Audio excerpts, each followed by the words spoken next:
వైఎం6 న్యూస్కి స్వాగతం. పేదవాని కడుపు నింపడమే కాంగ్రెస్ ప్రభుత్వ లక్ష్యమని కంటోన్మెంట్ శాసన సభ్యులు శ్రీ గణేష్ అన్నారు. తెలంగాణ ప్రభుత్వం ప్రతిష్టాత్మకంగా ప్రవేశపెట్టిన ఇందిరమ్మ క్యాంటీన్ అల్పాహార కార్యక్రమాన్ని రెజిమెంటల్ బజార్లోని మదర్ తెరిసా విగ్రహం వద్ద ఏర్పాటు చేసిన ఇందిరమ్మ క్యాంటీన్ను ఎమ్మెల్యే శ్రీ గణేష్ హాజరై ప్రారంభించారు. ఈ సందర్భంగా ఎమ్మెల్యే శ్రీ గణేష్ మాట్లాడుతూ పేద మధ్యతరగతి ప్రజలకు, కార్మికులకు 5 రూపాయలకే నాణ్యమైన రుచికరమైన అల్పాహారాన్ని అందించడమే లక్ష్యంగా ప్రభుత్వం ఈ నిర్ణయం తీసుకుంది. కంటోన్మెంట్ నియోజకవర్గంలోని మరెన్నో ఇందిరమ్మ క్యాంటీన్ ఏర్పాటు చేయడానికి సిద్ధంగా ఉన్నామని తెలిపారు. మదర్ తెరిసా చూపిన సేవా మార్గంలో ప్రజా సంక్షేమమే ధ్యేయంగా రేవంత్ రెడ్డి ప్రభుత్వం ముందుకు సాగుతుంది. ఈ కార్యక్రమంలో కాంగ్రెస్ పార్టీ నాయకులు తదితరులు అధిక సంఖ్యలో పాల్గొన్నారు.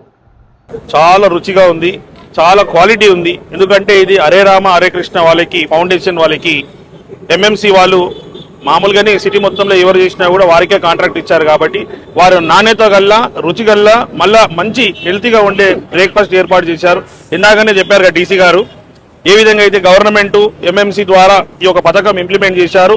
ఎవ్వరు కూడా పేదవాళ్ళు, విద్యార్థులు, కూలీలు కావచ్చు, కార్మికులు కావచ్చు, ఇక ఆటో డ్రైవర్స్ కావచ్చు, ఎవరైనా పొద్దున పూట ఇక్కడ ఆకలితోటి ఎవరు ఉండొద్దు, అందరూ కడుపు నిండా తిని సంతోషంగా ఆరోగ్యంగా ఉండాలనే ఒక ఆలోచన గౌరవ ముఖ్యమంత్రి రేవంత్ రెడ్డి గారిది, ఇన్ఛార్జ్ మినిస్టర్ అయిన పొన్నం ప్రభాకర్ గారిది, వారు ఇంప్లిమెంట్ చేశారు. ఏ విధంగా అయితే మనకు తెలుసు స్కూళ్ళలో, కాలేజీలలో కూడా మధ్యాహ్నం పొద్దున కూడా బ్రేక్ఫాస్ట్, లంచ్ ఇచ్చారు. అదే మాదిరిగా ఎవ్వరు కూడా పేదవాళ్ళు అన్న వాళ్ళు అన్నము లేకుండా బాధపడవద్దు, అందరికీ మంచి రుచిగల భోజనం బ్రేక్ఫాస్ట్ పెట్టాలని ఒక మంచి ఆలోచనతోటి 5 రకాలతోటి ఈ యొక్క బ్రేక్ఫాస్ట్ స్కీమ్ ఉంది. రోజు 2 నుంచి 3 వెరైటీస్ పెడుతున్నారు. వాళ్ళు 5 రూపాయలే కట్టాల్సింది, మిగతా అన్ని ఎంఎంసీ ఈ యొక్క కాస్ట్ ఏమైనా కూడా వాళ్ళు భరిస్తారు. కాబట్టి దీన్ని సద్వినియోగం చేసుకోవాలని ప్రతి ఒక్కరిని కోరుతున్నాను. నేను కూడా ఇక్కడ నేనే కాదు, నాతో పాటు అందరూ మా కాంగ్రెస్ నాయకులు అందరూ, మళ్ళీ డీసీ వాళ్ళు కూడా ఇక్కడ బ్రేక్ఫాస్ట్ చేశారు. పెద్ద పెద్ద హోటల్స్కి ఏం తక్కువ లేదు. 5 రూపాయలే కదా, ఫ్రీగా ఇస్తారు కదా అని తక్కువ రేటుతో ఉందని మాత్రం అనుకోదు ఎవరైనా కూడా. క్వాలిటీ బాగుంది, టేస్ట్ కూడా బాగుంది. కాబట్టి మీ ఎవరైతే ఆకలితో ఉన్నారో, ఇది అవసరం పడుతుంది అనుకున్నారో వాళ్ళందరూ ఇక్కడికి వచ్చి టేస్ట్ చేయొచ్చు, తీసుకొని తినొచ్చు. ఎందుకంటే నేను కూడా చాలాసార్లు కూడా ఇప్పుడు 1-2 సార్లు కూడా మళ్ళీ వేసుకొని తినాల్సి వచ్చింది. ఏంటంటే మంచి చట్నీ, మంచి సాంబార్, మంచి మిల్లెట్ ఇడ్లీ, ఉత్తప్ప కూడా పెట్టడం, దాంతోపాటు పొంగల్ ఇవ్వడం, ఉప్మా కూడా పెట్టడం, పూరీలు కూడా, ఇన్ని వెరైటీస్ అంటే ఈ రోజు పెట్టడం. నెక్స్ట్ నుంచి అయితే రోజు నుంచి 2-3 ఐటమ్స్ పెడతారు. కాబట్టి అందరూ దీన్ని సద్వినియోగం చేసుకోవాలని కోరుతున్నాను. పర్యావరణ పరిరక్షణకు చెట్లు ఎంతో దోహదపడతాయని, ట్రాఫిక్కు ఇబ్బందులు కలగకుండా విశాలమైన ప్రదేశంలో చెట్ల మార్పిడిని చేయడం జరిగిందని Tirumalagiri traffic ACP G Shankar Raju తెలిపారు. ట్రాఫిక్ నియంత్రణను మెరుగుపరచడం మరియు జంక్షన్ అభివృద్ధి కార్యక్రమాలలో భాగంగా బోయిన్పల్లి ఆర్మీ గేట్ ఎదురుగా ఉన్న 7 చెట్లను బోయిన్పల్లి ఎక్స్ రోడ్స్ నుండి సేఫ్ ఎక్స్ప్రెస్ వైపు వెళ్లే మార్గంలో వాహనాల రాకపోకలకు ఆటంకం ఉన్న చెట్లను జేసీబీ సహాయంతో చెట్లను తీసి విశాలమైన ప్రాంతంలో నాటారు.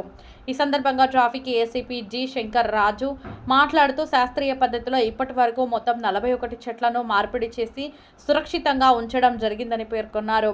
Hyderabad metropolitan development authority HMDA మరియు ఆర్మీ అధికారులతో సమన్వయంతో Malkajgiri commissionerate CP Sumathi, traffic 1 deputy commissioner of police K Rahul Reddy పర్యవేక్షణలో ప్రత్యేక చెట్ల మార్పిడి కార్యక్రమాన్ని విజయవంతంగా నిర్వహించినట్లు తెలిపారు.